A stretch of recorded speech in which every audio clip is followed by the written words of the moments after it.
You use it every day without a second thought. But do you know how much engineering genius is hidden behind these doors? Once upon a time, reaching the third floor was harder than climbing Everest. Our ancestors fought gravity for thousands of years. The first elevators were simple systems of pulleys, hemp ropes, and pure muscle, human or animal. Imagine this. Romans lifted multi-ton stones for the Colosseum using giant tread wheels. Workers would walk inside these wheels for hours just to raise a heavy load. It worked, but it was painfully slow, exhausting, and frankly, death-defying. One frayed rope meant instant disaster. The Industrial Revolution brought steam to the game. Now, searing hot steam moved the machinery instead of people. Steam elevators appeared. A massive boiler in the basement powered giant drums that wound up thick cables. Some even used a screw system, where a massive metal bolt literally unscrewed the cabin upward.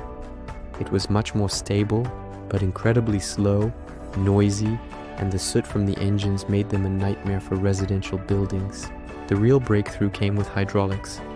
The principle was brilliant. A deep shaft was dug directly beneath the elevator, as deep as the building was tall. A piston was placed inside, and when high-pressure water was pumped in, it pushed the cabin up. This provided a remarkably smooth ride, a huge leap for comfort.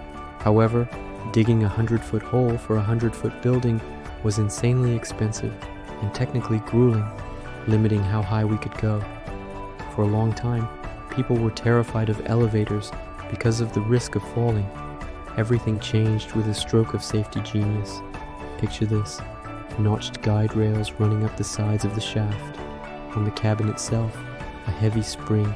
As long as the rope is tight, the spring stays compressed. But the moment the rope snaps, the spring recoils, slamming metal teeth into the rails. The cabin locks instantly, saving lives. This was the turning point that made high-rise living possible for everyone. Today, we use electric traction elevators with counterweights. It's the gold standard. An electric motor at the top moves the cabin, while a heavy weight balances it, drastically reducing the energy needed. They are fast, quiet, and incredibly efficient. This perfect blend of mechanical reliability and electrical power is exactly why we can build skyscrapers hundreds of meters high today. Gravity hasn't changed, but we've definitely mastered it.